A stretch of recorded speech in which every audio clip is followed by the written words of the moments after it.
आज लिहून घ्या, तुम्ही सगळे भारताचे नागरिक आहोत आपण, या संविधानाच्या शपथेने घेऊन आपण पुढे चालत असतो. आज लिहून घ्या तुम्ही, हे जे राजकीय नेत्यांचं धोरण, राजकीय नेत्यांना सतवण्याचं धोरण, मीडियाला सतवण्याचं धोरण जे आज भाजपचं चालू आहे, उद्याकडे जर तुम्ही पाहाल तर जर चुकून ते सत्तेत बसले, बसणार तर नाहीच, पण जर चुकून ते सत्तेत बसले तर नुसतं राजकीय नेत्यांना नाही सतवणार, नुसतं मीडियावाल्यांना नाही सतवणार, पण तुमच्या प्रत्येकाच्या घरी बिग बॉस सारखं वातावरण होईल. सीसीटीव्ही कॅमेरा लावला जाईल आणि तुम्ही काय घालायचं, काय खायचं, कसं वागायचं, काय बोलायचं, काय वाचायचं हे तुम्हाला. अरविंद केजरीवाल हे चांगले मुख्यमंत्री होते, 3 टर्म मुख्यमंत्री आहेत, काम करत होते, देशात जे आहे ते सत्य बोलत होते. पण केजरीवाल साहेब सत्य बोलत आहेत, सत्तामेव जयते नाही तर सत्यमेव जयते सोबत उभे राहत आहेत, म्हणून त्यांना देखील सतवलं गेलं. कोणीतरी कुठून तरी काढला, त्यांनी जाऊन आरोप केले ईडी समोर. आहे काँग्रेसच्या वचननाम्यात आहे, शिवसेना उद्धव बाळासाहेब ठाकरे पक्षाच्या वचननाम्यात आहे की इंडिया आघाडीचं सरकार बसल्या बसल्या वरपासून खालपर्यंत, दिल्लीपासून गल्लीपर्यंत महिलांना 50% आरक्षण. संजय सिंगजी होते, ते बाहेर आले. संजय राऊत साहेब आहेत, अनिल देशमुख साहेब आहेत, पण कोणी सत्यमेव जयतेसाठी लढत असेल, सत्तामेव जयतेच्या विरोधात लढत असेल, भाजपच्या विरोधात काही बोललं, सत्य बोललं तर त्यांना आत टाकायचं, हे धोरण जे आहे हे लोकशाही विरोधात आहे. लोकशाही आणण्याचा जो आपण त्यावेळी 75 वर्षापूर्वी लढा दिला होता, आज आपण पाहतोय भाजपचा लढा एकमेव आहे की जी लोकशाही आपल्या देशात आहे ती संपवण्याची. जय महाराष्ट्र.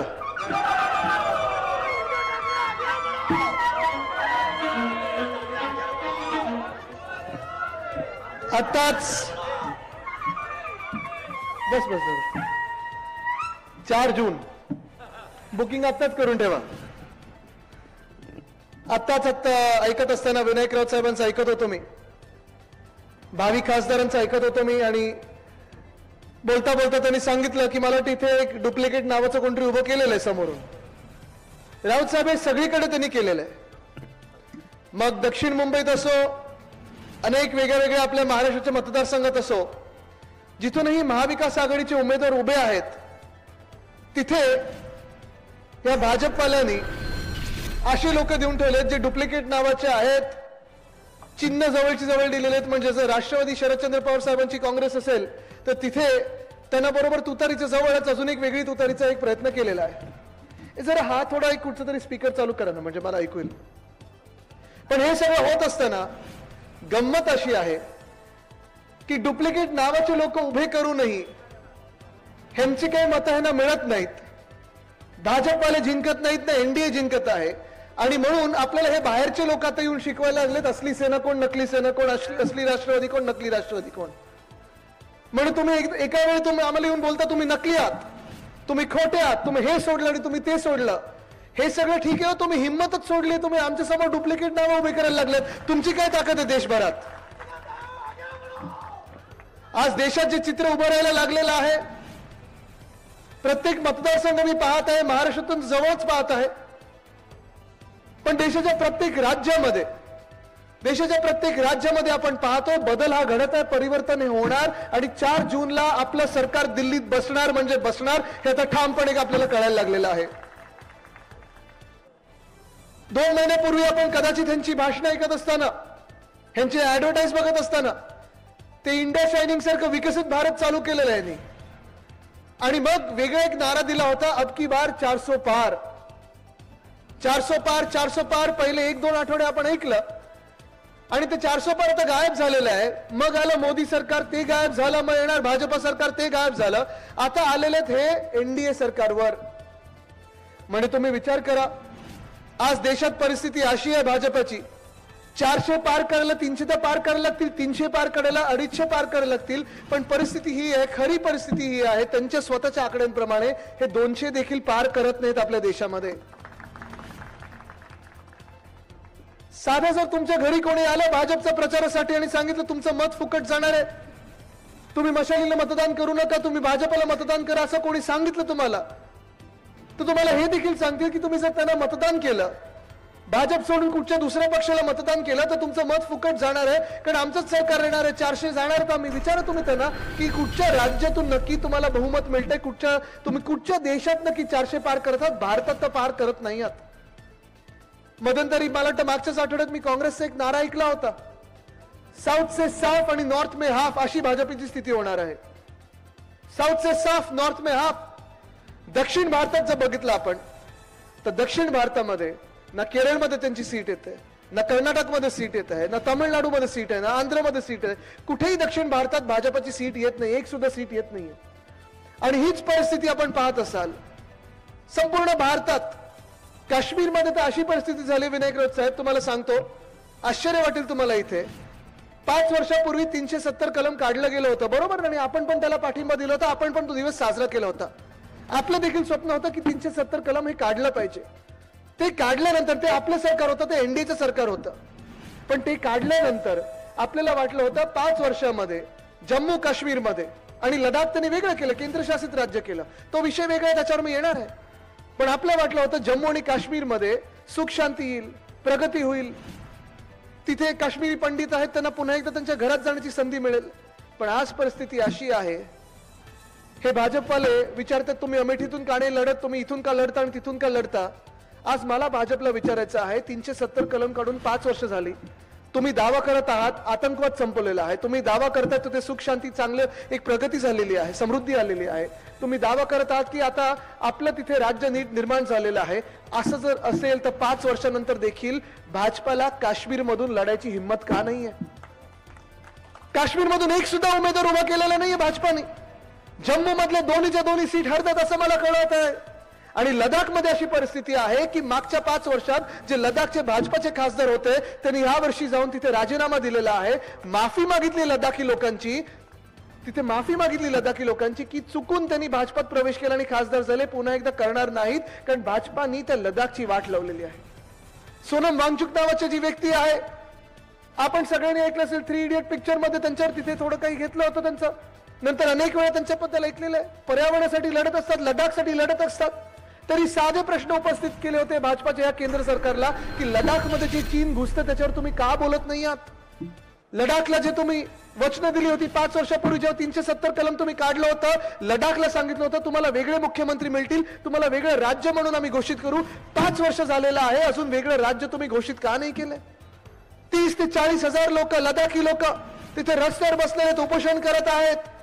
पण भाजपाचा तिथे आता पत्ता नाही, भाजपवाला तिथे जायला तयार नाही कोणी, कारण त्यांना माहिती आहे गेलं तर लडाखी सोडणार नाहीत, हे भारतवासी तिकडचे लडाख मधले सोडणार नाहीत, कारण भाजपाने जी जी वचनं दिली होती ती सगळी तोडलेली आहेत, एक सुद्धा वचन पूर्ण केलेलं नाहीये. दुर्दैव आपल्या देशाचं हेच आहे की केंद्र सरकार, आज आपण पाहतोय पंतप्रधान महोदय असतील, अनेक त्यांचे मंत्री असतील, गेल्या 5 वर्षामध्ये मणिपूर असेल किंवा महाराष्ट्र असेल, आपल्याला होर्डिंगवर दिसले, बॅनरवर दिसले, पेट्रोल पंपाच्या प्रत्येक होर्डिंगवर दिसलेले आहेत. पण मुळात आपल्या महाराष्ट्रात ना आले कधी, ना लडाखला गेले कधी, ना त्या मणिपूरमध्ये गेले. 370 दिवस झालेत मणिपूरला, 370 कलमबद्दल आपण बोलतोय, पण 370 दिवस झालेत मणिपूरला. तिथे महिलांवर बलात्कार होत आहेत, पोलिसांच्या हत्या होत आहेत, पोलिसांच्या बंदुका चोरल्या जात आहेत, तिथे दिवसा आपण पाहतोय लोकांच्या मुंड्या छाटल्या जात आहेत. पण तिथे भाजपला कोणी गेलं नाहीये, कारण तिथे दंगली सुरू आहेत आणि दंगली ह्या भाजपला आवडतात. मग त्या जाती जातीमध्ये असो, धर्मामध्ये असो, जिल्ह्यामध्ये असो, कारण जिथे दंगली होतात तिथे भाजपची पोळी भाजते आणि त्याच भाजलेल्या पोळीवर भाजप आपल्या सत्ता गाजवत असते. पण आज तुम्हाला मी विचारत आहे, अनेक भाजपाचे नेते, मग त्यांचे प्रधानमंत्री असतील, त्यांचे अनेक वेगळे नेते असतील, मोठे नेते असतील, या गेल्या 2 आठवड्यामध्ये महाराष्ट्रातून आपल्याला शिकवत आहेत असली सेना कोण, नकली सेना कोण. महाराष्ट्रात येऊन प्रचार सभा घेत आहेत, महाराष्ट्रात येऊन कधी पुण्याच्या राजभवनमध्ये, कधी नागपूरमध्ये राहत आहेत. मला तुम्ही सांगा, जेव्हा आपलं 2 वर्षाचं सरकार होतं, 2-2.5 वर्षाचं सरकार होतं, महाविकास आघाडीचं सरकार होतं, तेव्हा आपण जेव्हा लोकांमध्ये कामं करत होतो, जनतेची सेवा करत होतो, कोविडचा काळ तेव्हाच होता, वादळ देखील तेव्हाच आलं होतं, पूर देखील तेव्हाच आला होता. एक तरी भाजपचा नेता आपल्यामध्ये दिसला होता का? दिल्लीमधून एक तरी नेता भाजपचा आला होता का? कोणी भाजपचे मोठे मंत्री आले होते का? भाजप हे कुठेही दिसलं होतं का? कुठेही दिसलं नव्हतं. कारण आपल्याला सांगतो दलवाई साहेब, एक खरोखरी महत्वाची गोष्ट आहे, जगभरात कुठच्याही देशात तुम्ही शोध लावा, गुगल करा, कुठच्याही तुम्ही सर्च इंजिनवर शोध लावा, जगात कुठेही नसेल कुठचाही राजकीय पक्ष त्यावेळी कोविडच्या काळात राजकारण करत नव्हता. फक्त एकमेव पक्ष जगभरात राजकारण करत होता, त्याचं नाव म्हणजे भाजप. उद्धव साहेब तेव्हा फेसबुक लाईव्हच्या माध्यमातून असतील, घरोघरी जात होते, जनतेची काळजी घेत होते. कोविडच्या काळात आपण प्रत्येक जिल्ह्यात असेल, प्रत्येक तालुक्यात असेल, कुठेही असं झालं नाही की कोणाला ऑक्सिजन मिळाला नाही किंवा कोणाला बेड मिळाला नाही, सगळ्यांना मिळालं. औषधं जी होती ती सगळ्यांमुळे मिळाली. काल परवाकडे देवेंद्र फडणवीस साहेब सांगतात की आमचा मोदी साहेबांमुळे जीव वाचला. ठीक आहे, तुम्हाला असं वाटत असेल तर चला गुजरातमध्ये जाऊन एकदा लोकांना विचार तिथे कोविडच्या वेळी काय परिस्थिती झाली होती. चला उत्तर प्रदेशमध्ये जाऊन विचारा तिथे कोविडच्या वेळी काय परिस्थिती झाली होती. पण असं न होता आपण महाविकास आघाडी सरकार म्हणून शिवसेना असेल, राष्ट्रवादी काँग्रेस असेल, काँग्रेस असेल, सगळे आपले मित्र पक्ष होते. जात पात न धर्म न बघता आपण या महाराष्ट्राची सेवा केली, या महाराष्ट्राचं रक्षण केलेलं आहे. पण आज आपण पाहतोय धोका या देशाला निर्माण जो झालेला आहे तो ह्याच भाजपकडून झालेला आहे. जसं मी सांगत होतो, ना लडाखमध्ये ना सीट मिळणार, ना काश्मीरमध्ये मिळणार, ना महाराष्ट्रात मिळणार. बिहारमध्ये माझ्याच वयाचे तेजस्वी यादव 33 वर्षाचे आहेत, ते देखील लढत आहेत त्यांच्या बिहारसाठी. कारण ह्या भाजपची यशोगाथा एकच आहे. प्रत्येकाला इथे जेवढी लोक समोर बसलेले आहेत, जेवढे तुम्ही इथे मला आशीर्वाद द्यायला आलेला आहात, तुम्हाला कोणाला तरी वाटत असेल अरे माझ्या खात्यात 15 लाख आले नाहीत, पण माझ्या बाजूला तिसऱ्या रांगेत जो बसला त्याच्या खात्यात 15 लाख आलेत. भाजपची यशोगाथा हीच आहे. इथे कोणातरी वाटत असेल मी शेतकरी आहे, मला माझं उत्पन्न दुप्पट झालेलं नाहीये, पण इथे कोणीतरी शेतकरी बसला असेल ज्यांचं उत्पन्न दुप्पट झालेलं आहे. आणि म्हणून आपल्याला देखील वाटतं की बिहारला जेव्हा आपण त्यांची भाजपाची भाषणं ऐकतो, भाजपच्या नेत्यांची भाषणं ऐकतो, आपण ऐकतो की 1.5 लाख कोटी, 50,000 कोटी, 70,000 कोटी, 2 लाख कोटीची पॅकेज मिळालं असेल. बिहारचं देखील असंच वाटवलं झालेलं आहे. गेल्या 10 वर्षामध्ये जेडीयूने तिथे पलटी खात खात जेव्हा जेव्हा भाजपबरोबर सरकार बसवलेलं आहे, एकदा सुद्धा बिहारचा फायदा झालेला नाहीये. आज आपण पाहतोय उत्तर प्रदेशला तरी काय मिळालंय. तिथे नुसतं जातीय दंगली, तिथे नुसतं वेगळ्या वेगळ्या गोष्टींवर चर्चा होत असते, होर्डिंग्सवर सगळं काही दिसतं. पण आज तुम्हाला सांगतो उत्तर प्रदेशमधून पण भाजपा 50च्या पुढे जात नाहीये. आणि मग मी तुम्हाला आज विचारत आहे की हे सगळं चित्र देशभरात असेल तर भाजपा 400 काय 300 काय 200 तरी पार करेल असं तुम्हाला वाटतंय? नाही वाटत. कारण देशातल्या प्रत्येक नागरिकाला कळलेलं आहे की ही लढाई जी आहे ही लढाई एका चेहऱ्याबद्दल नाहीये, ही लढाई एका माणसाबद्दल नाहीये, ही लढाई प्रधानमंत्री कोण होणार आणि विरोधी पक्ष कोण होणार, नेता कोण होणार ह्याच्यावर नाहीये. ही लढाई आपल्या देशातलं संविधान टिकणार की नाही आणि देशाच्या लोकशाहीचं रक्षण होणार की नाही ह्याच्यावर आता येऊन राहिलेली आहे. आज आपण बघतोय गेले 75 वर्ष जे आपला देश चाललेला आहे, नीट चाललेला आहे. अनेक लोक मुख्यमंत्री झाले, मंत्री झाले, आमदार झाले, खासदार झाले, नगर परिषद वर जिंकून आलेले आहेत, प्रधानमंत्री झालेले आहेत. पण हे होण्याचा अधिकार आपल्याला जे डॉक्टर बाबासाहेब आंबेडकरांच्या संविधानाने दिला तेच संविधान ह्या भाजपला बदलायचं आहे. जे काही आपल्याला अधिकार मिळतात, जे काही आपले हक्क आहेत ते खेचून घ्यायचे आहेत आणि फक्त स्वतःच्या मुलांना बीसीसीआयचे अध्यक्ष केल्यासारखं त्यांना प्रधानमंत्री करायचं आणि राष्ट्राध्यक्ष करायचं. हे लिहून घ्या तुम्ही. देशाचं संविधान हे भाजपला बदलायचं आणि हे मी सांगत नाही, नुसतं नेते सांगत नाहीयेत, तर भाजपचे उमेदवार सांगत आहेत. अनेक उमेदवार गेल्या 2 आठवड्यात आपण पाहिलं असेल 6 की 7 उमेदवारांनी वेगळ्या वेगळ्या सभेमध्ये जाऊन सांगितलेलं आहे. आपल्याकडे पंकजाताई मुंडेंनी देखील सांगितलेलं आहे की आम्हाला 400 पार करून द्या कारण आम्हाला देशाचं संविधान बदलायचं आहे. काय एवढा भाजपच्या मनात राग आहे डॉक्टर बाबासाहेब आंबेडकरांबद्दल? काय एवढा राग आहे त्यांच्या मनामध्ये आपल्या संविधानाबद्दल? काय एवढा राग आहे त्यांच्या मनामध्ये ह्या आरक्षणांबद्दल? आम्ही तर सांगत आहे, महाविकास आघाडी तर सांगत आहे की आम्हाला 50%हून जास्ती आरक्षण करून घ्यायचं आहे. कारण मराठ्यांचं आरक्षण असेल, धनगरांचं आरक्षण असेल, अनेक वेगळ्या लोकांना आपल्याला जे अजून वंचित राहिलेले आहेत त्यांना आपल्याला पुढे आणायचं, समाजात पुढे आणायचं. पण प्रत्येक वेळी फसवायचं, प्रत्येक जातीला फसवायचं, प्रत्येक धर्माला फसवायचं, प्रत्येक घटकाला फसवायचं. इथे महिला खूप मोठ्या संख्येत आलेल्या आहेत, जवळपास 50% ह्या इथे महिला बसलेल्या आहेत. त्याच्यावर देखील भाजप तुम्हाला फसवत आहे. आपल्याला आठवत असेल गेल्या काही 2-3 महिन्यापूर्वी मला वाटतं या जानेवारीच्याच अधिवेशनात महिला आरक्षण बिल त्यांनी आणलं होतं आणि त्यांनी सांगितलं होतं की आता आम्ही 50% महिलांना संसदेत आरक्षण देऊ. आम्हाला पण वाटलं होतं की चला लगेच मिळेल आरक्षण. पण तुम्हाला माहिती आहे कधी मिळणार तुम्हाला आरक्षण? जर मिळालंच तर महिलांना आरक्षण भाजपप्रमाणे 2034च्या आधी मिळत नाही. हे फसवणूक आहे, ते खोटं बोलत आहेत. कारण भाजपचं हे धोरण राहिलेलं आहे, बोला खोटं बोला रेटून बोला. आणि इथे जे घटनाबाह्य मुख्यमंत्री आहेत ते पण बोलतात बोला खोटं बोला आणि रडून बोला.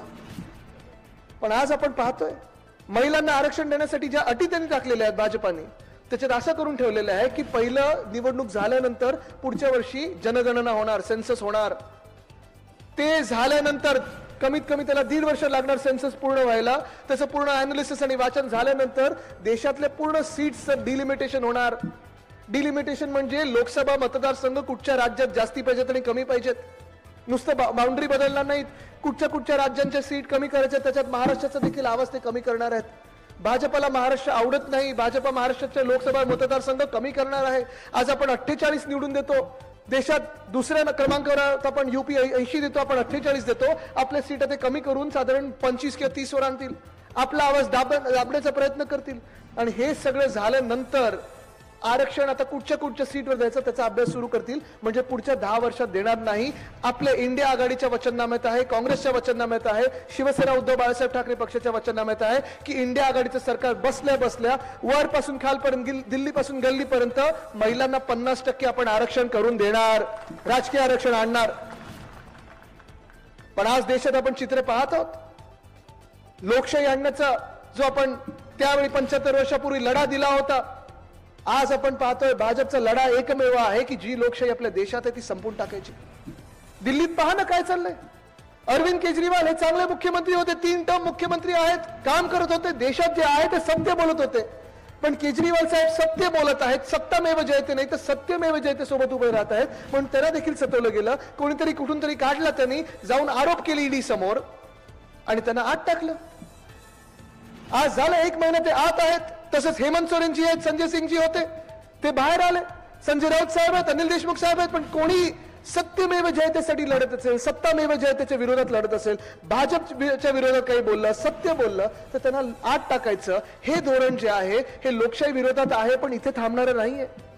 आज लिहून घ्या, तुम्ही सगळे भारताचे नागरिक आहोत. आपण या संविधानाच्या शपथेने घेऊन आपण पुढे चालत असतो. आज लिहून घ्या तुम्ही, हे जे राजकीय नेत्यांचं धोरण, राजकीय नेत्यांना सतवण्याचं धोरण, मीडियाला सतवण्याचं धोरण जे आज भाजपचं चालू आहे, उद्याकडे जर तुम्ही पाहाल तर जर चुकून ते सत्तेत बसणार तर नाहीच, पण जर चुकून ते सत्तेत बसले तर नुसतं राजकीय नेत्यांना नाही सतवणार, नुसतं मीडियावाल्यांना नाही सतवणार, पण तुमच्या प्रत्येकाच्या घरी बिग बॉस सारखं वातावरण होईल. सीसीटीव्ही कॅमेरा लावला जाईल आणि तुम्ही काय घालायचं, काय खायचं, कसं वागायचं, काय बोलायचं, काय वाचायचं हे तुम्हाला भाजपवाले शिकवणार. मान्य आहे असं तुम्हाला लोकशाही? हा देश असा चालू शकतो का? गेले 75 वर्ष आपण पाहत आलेलो आहे. अनेक वेगळ्या लोकांनी कामं केलेत, वेगळ्या विचारसरणीचे लोक सत्तेत बसलेले आहेत. कोण हरतं, कोण जिंकतं, कोण पुढे जातं, कोण पक्ष बदलतं. पण पक्षच संपून टाकायचे, पक्षच खाऊन टाकायचे, राज्य संपून टाकायची, छोटी राज्य निर्माण करायची, महाराष्ट्र सारखं राज्य तोडून टाकायचं. हे सगळं जे चाललेलं आहे, भाजपचं कटकारस्थान जे चालू आहे, ते तुमचं मत ठरवणार की तुम्ही पुन्हा एकदा भाजपला डोक्यावर बसवणार की एक चांगलं राज्य निर्माण करणार, रामराज्य आपल्या देशात आणणार. आज आपण पाहतो ना, भाजपवाल्यांनी जो प्रचार सुरू केलेला आहे, 10 वर्ष तसं पाहिलं तर भाजपची बहुमताची सत्ता होती. ठीक आहे, जरी आपण पहिले 5 वर्ष त्यांच्या सोबत होतो तरी आपला आवाज तसा काहीच नव्हता तिथे. ना दुसरे कुठच्याही पक्षांचा होता, ना विरोधी पक्षाचा होता, ना मीडियाचा होता. कारण सगळे आवाज दाबून टाकलेले आहेत. बहुमत जर कोणाच्या हातात आलं तर ते बहुमत चालवायचं कसं, ईडी आयटी सीबीआय वापरून, हे भाजपाने दाखवलेलं आपल्याला. 2014 ते 19, 19 ते 24 ही 10 वर्ष जर आपण पाहिली तर संपूर्ण बहुमत आपण त्यांना दिलं होतं. पहिल्यांदा 282 सीट दिल्या होत्या, नंतर 303 सीट दिल्या होत्या. आपल्याला वाटलं होतं अच्छे दिन आएंगे, वाटलं होतं ना आपल्याला अच्छे दिन आएंगे. प्रचार आपण त्याच अच्छे दिनासाठी केला होता. त्यावेळी देखील आपल्याला वाटलं होतं जे जुमले होते 15 लाख आमच्या खात्यात येतील, आलेत कोणाच्या खात्यात 15 लाख? 2022 पर्यंत प्रत्येकाला घर मिळणार होतं प्रधानमंत्री आवास योजनेत. प्रधानमंत्री आवास योजनेचं एक तरी घर तुमच्या जिल्ह्यात तयार आहे का? कोणाला मिळालंय का? शेतकऱ्यांचं उत्पन्न दुप्पट होणार होतं, झालंय कोणाचं उत्पन्न दुप्पट? नाही झालंय. पण 10 वर्ष सत्ता गाजवल्यानंतर काम दाखवायचं असतं. मला आठवतं जेव्हा 2012ला आपण मुंबई महानगरपालिकेची निवडणूक लढत होतो, अनेक आपले कोकणाचे तिथे मुंबईत राहत असतात, कोकणवासी म्हणजे मुंबई आणि मुंबई म्हणजे कोकणवासी. हे कोकणवासियांनी देखील बघितलंय आपल्या मुंबईमध्ये की शिवसेनेने कॅम्पेन चालवलं होतं 2012 मध्ये, करून दाखवलं. जी आपण केली होती कामं ती समोर लावली होती लोकांच्या समोर आणि कोणी खोडू शकलं नव्हतं. ना विरोधी पक्ष खोडू शकला होता, ना कोणी खोडू शकलं होतं. भाजपने तर एक सुद्धा बॅनर नव्हतं लावलं, आपल्याच करून दाखवावर त्यांचं चालवलं होतं आणि ज्या काही सीट जिंकल्या होत्या ते जिंकल्या होत्या आपल्या नावावर. पण तसंच 2017च्या देखील निवडणुकीत आपण जी काही कामं केली होती ती ठळकपणे आपण होर्डिंग बॅनरवर लावली होती. आपले चेहरे नव्हते लावले नेत्यांसारखे, भाजपच्या नेत्यांसारखे चेहरे नव्हते लावले, आपली कामं लावली होती. काम बोलताय. पण आज आपण पाहतोय भाजपने 10 वर्ष सत्ता गाजवल्यानंतर देखील एक सुद्धा काम दाखवण्यासारखं नाहीये. एक सुद्धा चांगली अशी काही पॉलिसी आणली नाही आपल्या देशामध्ये ज्यांनी कोणाचा फायदा झाला असेल. ना नोटबंदीचा झाला, ना जीएसटीचा झाला, ना काही केलं आपल्या देशामध्ये. आणि मग 10 वर्षानंतर प्रचार कशावर करतायत? प्रधानमंत्री महोदय येऊन बोलतात, त्यांचे मोठे नेते येऊन बोलतात मटन मांस मच्छी खाणारे विरोधी पक्ष आहे. म्हणजे तुम्ही विचार करा, 10 वर्षानंतर त्यांना शोध लागले की आम्ही काय खातो. ठीक आहे, आम्ही इथे कोकणी पट्ट्यात खातो, आम्ही मांस खातो, मी मटण खातो, मी मच्छी खातो. तुम्ही कोणी येऊन मला सांगणार आहे की तुम्ही मटण खाता, मच्छी खाता, मांस खाता, ते काय चुकीचं आहे? खातो, आम्हाला काही भीती नाहीये. मला एकच आता विषय पडलेला आहे, जर तुम्ही राऊत साहेब तुम्हाला जिंकायला लागेल तिथे, कारण मटण मांस मच्छी भाजपवाले वरतून बोलतात, मग इथे कोंबड्यांचं काय होणार? हा हो, पण त्यांचा धंदा बंद होईल. ते जाऊ दे, मग त्यांनी बंद करण्यापेक्षा तुम्हीच बंद करून टाका धंदा त्यांचा. पण आज आपण पाहतोय मटण मांस मच्छीवर प्रचार सुरू झालेला आहे. आज आपण पाहतोय भलत्याच विषयाकडे चाललेले आहेत. आणि आज तुम्हाला सांगतो, मी पुन्हा एकदा सांगतोय, मी हे परत परत सगळ्या सभेत सांगत असतो की भाजपा ही निवडणूक जिंकत नाही. हे लिहून घ्या. आणि हे काय मी हवेतलं बोलत नाहीये. मी काही पॉलिटिकल रीडिंग करत असतो, काही राजकीय गोष्टी वाचत असतो, बघत असतो, ऑब्झर्वेशन असतं. त्याच्यात पहिला इंडिकेटर, जेव्हा जेव्हा भाजप कुठचंही राज्य हरायला येतं तेव्हा पहिली गोष्ट ते करतं म्हणजे हिंदू मुस्लिम वाद निर्माण करतं, दंगली निर्माण करण्याचा प्रयत्न करतात, हिंदू मुस्लिमवर बोलायला प्रयत्न करतात. ते नाही झालं तर मग पाकिस्तानवर बोलायचा प्रयत्न करतात. ते नाही झालं तर मग हिंदू मध्ये जातींमध्ये वाद निर्माण करण्याचा प्रयत्न करतात. पाकिस्तानवर बोलायचे भाजपला अधिकारच नाही, कारण जे पाकिस्तान बद्दल तुम्ही बोलताय, इंदिराजींनी त्या पाकिस्तानचे 2 तुकडे काही वर्षांपूर्वी केले होते. तशी हिंमत जरा दाखवा आणि चीनवर बोला, असं मी भाजपला आज सांगत आहे. चीनवर बोलायची हिंमत नाही. पण आज 10 वर्षानंतर काही करण्यासारखं नाही, काही दाखवण्यासारखं नाही. आणि 10 वर्षानंतर आत्ताच्या या अर्थसंकल्पामध्ये निर्मला सीतारामन ताईंना, जे आपले अर्थमंत्री आहेत, त्यांना अर्थसंकल्प सादर करत असताना असा शोध लागलेला आहे की ह्या देशामध्ये 4 जाती आहेत, 4 प्रमुख जाती आहेत. त्यांनी सांगितलं आता आम्ही ह्यांची सेवा करणार, ह्या 4 जातींची सेवा करणार. माहितीये कुठच्या जाती त्यांनी सांगितलं? त्यांनी सांगितलं पहिली जात ज्यांची आम्ही सेवा करणार ते म्हणजे शेतकरी आहेत, दुसरी जात ज्यांची आम्ही सेवा करणार ते म्हणजे युवा आहेत, तिसरी जात ज्यांची आम्ही सेवा करणार ती महिला आहेत, आणि चौथी जात ज्यांची आम्ही सेवा करणार ते म्हणजे गरीब आहेत. विचार करा, यांना 10 वर्ष लागली आणि 75 वर्ष लागली शोधायला की आपल्या देशामध्ये शेतकरी आहेत, युवा आहेत, महिला आहेत आणि गरीब आहेत. मग 10 वर्षाची जुमलेबाजी सुरू होती, 10 वर्षाची भांडणं लावणं सुरू होती, 10 वर्षाची आंदोलनं सुरू होती, जे काही त्यांची वचनं होती ते सगळी तोडून सगळीकडे होर्डिंग वगैरे लावून देशभरात जगभरात फिरून झाल्यानंतर मणिपूरला न जाता, महाराष्ट्रात न येता आता हे सांगत आहेत की आम्ही ह्या 4 वर्गाची सेवा करणार. आज ह्या देशामध्ये हे 4 वर्गांमधून आहे खुश तरी कोण? आज आपण पाहतोय शेतकरी वर्ग जो आहे संपूर्ण महाराष्ट्रात, इथे बागायतदार असतील, आपले विदर्भातले शेतकरी असतील, आपले मराठवाड्यातले शेतकरी असतील, उत्तर भारतातले असतील, सगळेच शेतकरी असतील. आज तुम्ही मला सांगा, जिथे जिथे प्रत्येक जिल्ह्यात मी जात आहे, गेल्या 2-2.5 वर्षात जेव्हाही आपत्ती आली, 5 वर्षात पूर्णपणे, पण गेल्या 2-2.5 वर्षात या मिंदे सरकारच्या जेव्हा जेव्हा आपत्ती आली, मी त्यांच्या बांधावर गेलो होतो आणि मला सगळेजण सांगतात, शेतकरी बांधव मला सांगत असतात समोर, त्यांच्या भाषेत सांगतात की आदित्य घरी जाऊन सांगा, उद्धव बाळासाहेब ठाकरेंनी जी कर्जमुक्ती आम्हाला सांगितली होती ती आमच्या खात्यापर्यंत पोहोचली, पण या मिंदे सरकारची, या खोके सरकारचा 1 रुपया आमच्याकडे पोहोचलेला नाहीये. ते मला हे पण सांगतात की फडणवीस साहेबांनी आम्हाला कर्जमुक्ती सांगितली होती, होर्डिंगवर दिसली, बॅनरवर दिसली, पण एवढे दाखले घेऊन जायला सांगत होते. कोण सांगत होतं पणजोबांना घेऊन या, कोण सांगत होतं पंटूला घेऊन या, कोण सांगत होतं आजोबांना घेऊन या. आम्हाला हे जमलं नाही. उद्धव साहेबांनी आम्हाला कर्जमुक्ती आमच्या एका बोटावर दिली. त्या उद्धव साहेबांच्या सोबत आम्ही आहोत, उद्धव बाळासाहेब ठाकरेंच्या सोबत आहोत. हेच शेतकरी बांधव मला सांगतात की महाविकास आघाडीच्या काळात जेव्हा जेव्हा आमच्यावर आपत्ती आली होती, मग गारपीट असेल, अवकाळी पाऊस असेल, वादळ असेल, सुका दुष्काळ असेल, ओला दुष्काळ असेल, दुष्काळ ओला दुष्काळ असेल, तेव्हा तेव्हा जी काही मदत तुमचं सरकार करू शकलं, कारण कोविडचा काळ चालू होता, अर्थचक्र बंद पडलं होतं, जेवढीही मदत तुम्ही करू शकलात तेवढी आम्हाला मदत आली. पण ह्या भाजपच्या काळात, या मिंदे सरकारच्या काळात 1 रुपयाची मदत आम्हाला आली नाही. हेच शेतकरी